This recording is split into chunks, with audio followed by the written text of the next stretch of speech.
Welcome to the Extra Pass podcast presented by Chemist Warehouse. I'm your host, Ben Hopkins, back in the hosting chair. We're over here, a very special on the road episode here in Perth, right before Hoops Fest. This is probably the closest we've ever been to going out as a live episode. This will be coming out Wednesday morning, recording late Tuesday night with a very special guest, Jack White. Jack, welcome back. Benny, thanks for having me on, mate. It's a pleasure. Yeah, we had you on, a good while ago in the last off season as you were, back in Australia getting ready for Boomers Camp. Obviously, a lot's happened in the 14 months since. So, been a bit of a roller coaster. Happy to have you back, mate. No, mate, good to be on. Good to be in the hot seat. Hopefully you don't put me under too much pressure, but we'll get it done. You know me, only hard-hitting, real journalism. Yeah, well, I'm ready for it. Oh, good. Well, real hard-hitting one. What's it like to be back in Melbourne? Loving being back. I've said this before. I don't think it's a secret to anyone.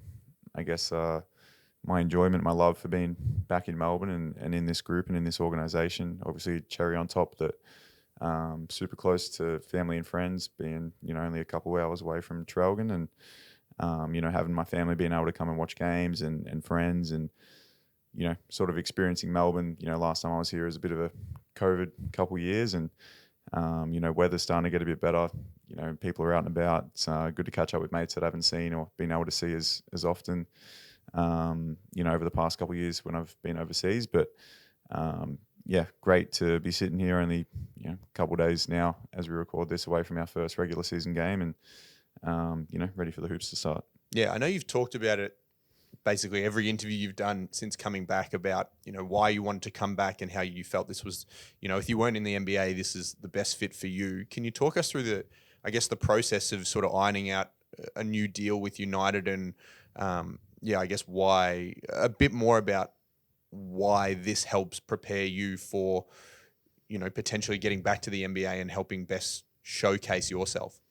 Yeah, well, I think first off, I guess the confidence of what I went through a couple of years ago, and I guess the care I got coming back from the Achilles injury and being able to, have that second year here in Melbourne as sort of a stepping stone to get to the NBA in the first place was something that brought me a lot of confidence in coming back. And obviously I'd like to think that I'd made pretty good strides in my development over the last couple of years, having more experiences under my belt, playing at a higher level and with some great teammates, just continually trying to learn and be a sponge and soak up as much information as I could and knowledge of the game. And I think that's really helped me, come back now and feel a lot more comfortable and confident in continuing to expand my game and helping us win a championship. Obviously was fortunate in that first year to get the ring, but being sidelined for that, I guess gave me, a motivation to be able to come back in and want to be on the court and win a championship and feel like a bit more of a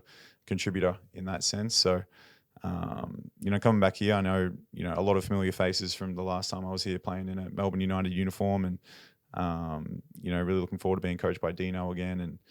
And again, my relationships with everyone in the front office, you guys in this room and everyone else that, helps the organization do what it does at a very high level is, something that I love being a part of. And I think coming back in the off seasons and, coming here and coming back to Melbourne in Hoop City and having a place to work out and continue to get better and be welcomed in that sort of environment was something that, I hold in a very high regard. And it was just a bit of a no-brainer to sort of, iron things out and get a new deal here. And yeah, looking forward to getting things underway. Yeah, I know there was a lot of excitement, obviously, at Melbourne United within the office and in the greater United community with the fans when we heard you were coming back and when that deal was announced. One thing I want to touch on, you sort of talked about motivation, and it's something that I think it's always interesting when you look at professional teams and what drives them. At United, a very success-driven club, a club that always wants to be competing for championships. Can you talk a bit about the motivation that sort of you're feeling personally and what you're seeing within this group? Because obviously the motivation is always there to compete for a championship, and so much of this group came so close last time. But also you've got your own motivations that, you want to go out there and showcase what you can do on the court. And I think you just did that at the Blitz when you showed you can be a lot more of a scoring option than perhaps last time you were here. But what are the motivations that are sort of surrounding this group? I think there's a lot. You touched on a lot of the guys from last year coming back and having another crack, and I think that sort of collective disappointment definitely brings teams close together. And when you go through an experience like that, you really see what you're made of. And I think we have the right guys in the locker room and within the organization to be able to respond from that at a high level and give us even more motivation to continue to get better and work out, I guess, where we went wrong in some aspects. And obviously full credit to Tassie. They had an incredible year and definitely deserved it. But, I think, being that close leaves a bit of a sour taste in your mouth, and you want to come back bigger and better. And I think that we have the opportunity to do that. And I think for me personally, like, I feel like I'm a pretty driven sort of guy and competitor, and I just love to compete. I love to win. And coming back into this environment where we have such a great established sort of team culture that, we work on from the first day of preseason and continue to build on that as the season goes along. There's always areas where we can improve, and we're always, sort of highlighting those. But I think at this stage of the year, obviously we haven't gone undefeated in preseason or anything like that. There's still plenty of areas that we continue to get better in. And, we're definitely not expecting to be playing our best basketball in September. And, we want to continue to, grow and develop and work out what the best version of us looks like. But I think we have a really good base of, one, our culture, our style of play, our personnel, guys being versatile in different spots out there on the floor. We have the ability to play big. We have the ability to play small. We have the ability to put, more of a scoring lineup out there, more of a defensive lineup. And I think that's a credit to the guys and the work that they've continued to put in. And obviously we have an elite coaching staff that's, works day in and day out to be able to optimize the group that we have. And so I think, all those sort of pieces of the puzzle come together pretty well to, present us with a pretty high level team. Yeah, talk to me a bit about sort of that base and the growth that you've seen over the course of the preseason. Like you said earlier, we're only a few days away from game one, round one here in Perth at Hoops Fest against Tassie, but obviously there's been a lot of growth between that first day of preseason when people are still coming in and getting the whole group together, and now when you've gone through the preseason games and the blitz. Yeah, well, I think you touched on it there. I think getting everybody in the door and into Hoop City and having that full squad together is a big thing on getting everyone on the same page and getting those reps together. And I guess an added bonus of that is having, so many familiar faces and guys coming back that understand the system, understand how we want to play, understand the culture and how we go about things here at Melbourne United. And, it definitely made my transition a lot easier coming back and becoming reacclimated to the group and working out how I can be the best version of myself to optimize our team and be the best version of ourselves as a collective. But yeah, this starts months before, this moment where we're sitting here now where, guys are putting in a lot of work during the off season. We had a number of guys that had incredible NBL 1 seasons and time overseas, national team stuff. I got to shout out my idol Shirley, what he was able to do with the Tall Blacks, and obviously unfortunate not to make it all the way to the Olympics, but his growth and development has been something that I've loved watching from afar, and to be able to be teammates with these guys again is going to be elite. But we have such a great young core of guys coming through with Bloggy, Foxy, TK, a Catch coming in. We have so much talent in the building and have continued to have that sort of throughout the preseason, having different looks and different challenges for guys, different lineups, and I think that's going to prepare us really well for the year ahead. It's going to be a year of ups and downs, but I think we have the culture and the backbone to fall back on where we can, continue to strive and get better and continue to improve and I guess embrace our failures and come out better on the other side of it. Yeah, and you talk about, how having so much familiarity with this group and so much consistency with this group has helped your transition back in. Can you talk to the fans a little bit about what those major differences are in transitioning back from G League NBA basketball to NBL basketball, which is it's a completely different game in some ways. Yeah, 100%. And I mean, obviously the NBL plays under FIBA rules, so I guess the style of play is a little bit different just in that sense naturally. But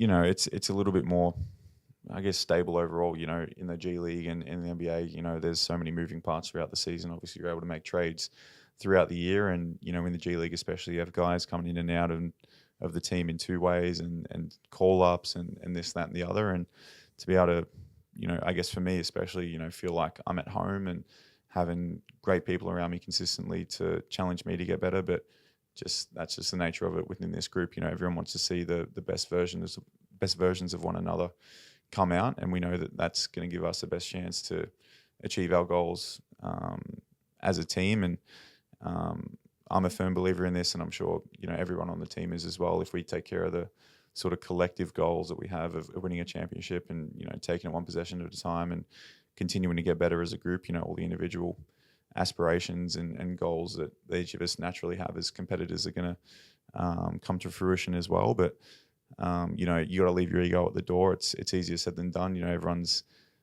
as I said, a competitor. Everyone wants to be the best versions of themselves, and guys have to make sacrifices. And I think that's the beauty of this group, is that everyone's prepared to make those sacrifices. And guys are going to step up at different times. Guys are expecting kids throughout the year, and there's going to be times where guys aren't on the road with us, and it's going to give great opportunities for our young guys, which we saw how effective they can be at the Blitz with Foxy and Bloggy. And for me, as sort of, I guess, becoming an older guy now, it's cool to see these guys, put the work in every day in practice and get rewarded for, the sacrifices that they make to make everyone else better, and just staying ready and going about things the right way. I think it's a truly underappreciated thing, and to see them sort of get a bit of the limelight and showcase the skills that they have. And I'd seen it in NBL 1, these guys doing amazing things at that level, but to then step it up another notch and do it at the NBL level is big. Not only big time for them, but big time for us as well. Yeah, how much do you think that helps? Obviously, a lot of our guys, as you mentioned, play NBL 1. You've played NBL 1 yourself. You've spent some time with Geelong in the past.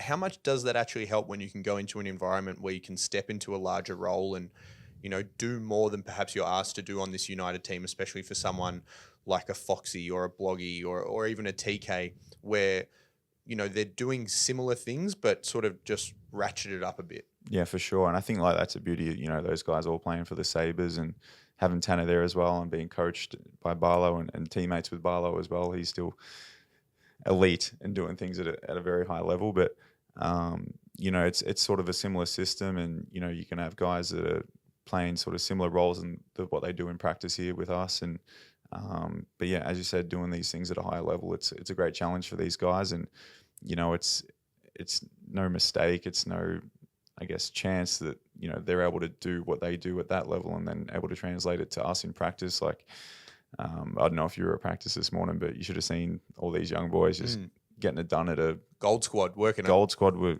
getting it in today. And, it challenges us because, like, obviously we're trying to prepare for a great team on Thursday night, but, these guys are challenging us every day, and they're getting better from it, and they're making us better from it. So it's a great environment to be in. And, it starts with these guys having the confidence from NBL 1 and sort of stepping up into larger roles and what they're used to, just sort of in the backseat a little bit as we're going through the preseason and hard to get those reps. But now that we're in season and these guys are, on the scout team and, imitating, Crawford and Doyle and all these super talented guys, you can just see the confidence sort of shine through, and it's cool to see.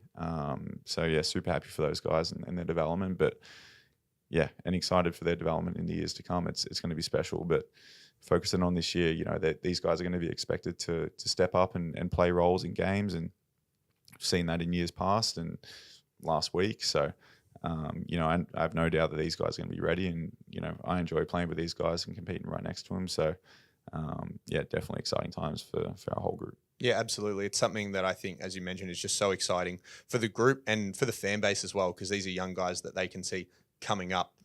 I want to get into a bit more, maybe about some off-the-court stuff, a bit more of the fun stuff. But before that, we're going to get to a quick word from our major sponsor, Chemist Warehouse.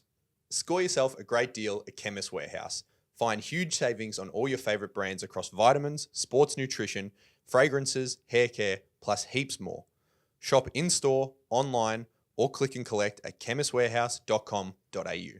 Now, Jack, I can't replace the great man, Adam Ballinger, and I can't really replace the great man Brad Newley either.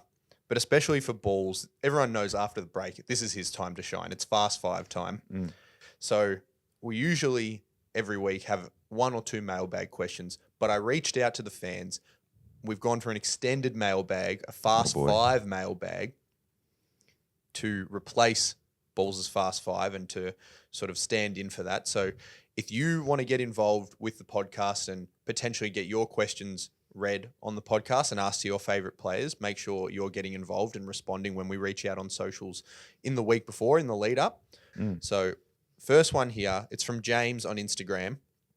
If there was an NBL All-Star weekend, would you participate in the dunk contest? Yeah, for sure. I got some stuff in the bag still. I'm not that old yet. I reckon I could pull out a win, but What's your go? Let's say you need three, and you don't need to give everything away. But what would be your go-to? Maybe give us one go-to. You need a 50 to win. What are you pulling out? I'd probably try and crack a 360 windmill or a reverse through the legs. Reverse through the legs, you reckon? Yeah, I got that off 1 foot. I still got it. Jeez Louise. I can show you a video after where I got video proof. We can run some. Lockie's back producing this one, and he's the video wizard, so he can. I'll just give him more work to do tonight. I got a video back from my Duke days, man. Back when I was. Well, you would have been a part of some pretty wild dunk contests at Duke. Yeah, I wasn't winning them back in the day, bro. Grayson back in the day, man. He had some stuff. Zion, obviously. I mean, yeah, I could go on and on. I wasn't winning any of those. Are there any surprising people who were coming out of those? Alex O'Connell, people say that he had hops. Alex O'Connell, Trey Duval, got some stuff. Who else? My man Justin Robinson, son of the Admiral. Shout out J-Rob. But he had like some of the craziest just off-vert dunks I've ever seen. And he's like a tall guy. He's like 6'9", 6'10", long arms. But man, he could just float off one step, no step. Ridiculous. Do you have a personal favorite, like going back NBA dunk contest, favorite dunk? Yeah, Vince Carter bounced through the legs. Yeah, elite. Man, 2000 Vince Carter. Elite. Supremely underrated is Jason Richardson, Warriors Jason Richardson, off the backboard through the legs. Jay Rich. He's got some crazy stuff. Yeah. Wild. Absolutely. Well, great question, James. And we'll go to Matt on Facebook. What's your go-to pizza order? Probably just pepperoni. Classic. Simple man. Yeah, I do like a sort of New York style pizza. I reckon that's my favorite style, like Brooklyn style. Did you notice a big difference between American pizza and Australian pizza while you were over there? Obviously, you had a lot of time at Duke as well, but... Yeah, well, generally speaking, go for the sort of local pizza shops back in Traralgon. I don't really eat too much pizza in Melbourne. If I'm going to venture out and get pizza in Melbourne, it's probably going to be a wood fire sort of one, which is really nice. But yeah, just sort of go for the pepperoni. Safe bet. Yeah, good, like just the small town local pizza places. Sometimes that's all you want. Yeah. Sometimes you don't want like a really fancy wood fire $35. No. And it feels like home. You know what I mean? Oh, that's what you grow up having. You know, you get the garlic bread and the pizza. Sometimes you might even get a slab. A slab? Yeah. I always think when I think back to those sort of deals, it's just like the garlic bread pizzas and then a big 1.25. Oh yeah, Pepsi Max. Pepsi Max guy? Yeah, or you get like a raspberry or I'm a Fanta guy. Yeah, you would be. What's wrong with that? Nothing. You're the one that's taking offense to it. Nah, Fanta's elite. I do like Fanta. I don't discriminate against soft drink, man. All of them are pretty good. I can't have soft drink in the house because it's all I'll drink. I just won't drink water. I steer clear of it pretty good these days. Shout out Sam, our nutritionist. Yeah, I mean, trying to do a good job. You're a professional athlete. All right, on to the next one. Question 3. This is going about as quick as a regular fast five, so that's good. From Fiona on Instagram, why do you only wear the one leg sleeve? Well, this would be, I'm getting old. Like 8-9 years ago, I had a couple of scopes on my left knee, just sort of clean out lateral meniscus stuff. And ever since then, I had been wearing sort of a padded leg sleeve, and then, it just sort of turned into my thing, I suppose. It was sort of my on-court swag per se. and I've just kind of I feel weird not wearing it now. Just a habit now. Yeah, well, it's just keeps the knee warm, keeps everything. I feel complete with it. Yeah. How's that? Yeah. So it's not because you saw Ariel Hookporty do it. I was doing it before Ariel. Well, I don't know. I'm just I'm telling you, I did it before Ariel. Because I think he said that you copied him. Well, yeah, you can take that as you wish. Run back the tape. You trust me or Big A? Maybe he saw you doing it when he was like 14. Yeah, because I'm that old, right? Yeah. Well, just Thanks, about. bro. Yeah, thank you. We're the same age, so it's fine. Yeah, so you can take digs at, well... Yeah, I also feel old. Yeah, you've done it to yourself. All right, on to question 4 from Ryan on X, or Twitter, if you like to call it that. I don't mind. Just trying to please the masses, mate. Yeah. Just trying to make you feel comfortable. Politically correct. What are the similarities between Dino and Mike Malone? Or the differences, if you see the two? Oh, I would say, well, one similarity that sort of pops out is they're like pretty, I guess, personable and like approachable as a coach and easy to talk to. Like, I have great relationships with, both of them. And but if we're not sort of pulling our weight or doing what we need to do in a practice or in a game, the switch can sort of flick pretty quick, and they get fired up and they can get the best out of you, but they're not just sort of in sort of that mode all the time. And it puts a lot of accountability on the playing group to sort of carry the vibe of a practice, or how we go into a games and if we're prepared or this, that, and the other. And I like that. They feel like players, coaches for sure. Yeah, absolutely. I think it's a great answer, mate. Glad you think so. Hopefully everyone else does as well. You could be lying. I don't know Mike Malone personally, so I know Dean. Yeah. Everything sounds pretty accurate. I love Dino. Yeah, he's a gun. Country Vic. Represent. Oh, yeah. All right, last one from Kyle on Instagram. What's the worst spray you've ever gotten from a coach? Well, probably would have been Coach K back in the day. Don't know exactly what it would have been about, but Coach K back in the day. He's known to give out a few sprays. Yeah, he's good at them too. But yeah, I'll probably just subconsciously remove that from my memory bank. Don't want to carry that one forward with me, but yeah, Coach K for sure. Yeah, absolutely. Well, that's it. That's our Fast Five. That's our mailbag Fast Five. That's the podcast. Thank you for coming on, Jack. I really appreciate it. Staying up late with us after a delayed flight and long trip to Perth, but we're here. Appreciate you coming into our hotel room, our little makeshift studio, and chatting to me and getting these messages across to the fans. I know everyone's really excited for Thursday for Game 1, and everyone's even more excited for Game 1 back in Melbourne. I think the last time I checked, what are we at, Lockie? Like less than 203 game memberships left. Everything else is sold out. Yeah, just came out today. Big time from the fans and big time for our front office on getting that done. They definitely deserve a lot of credit on the work that they do behind the scenes. Yeah, what does that mean? Just one more, if you allow me. Yeah, sure. What does that mean to you when you see that and the playing group, when you see that there's so much excitement, there's so much interest from the fans, record membership numbers?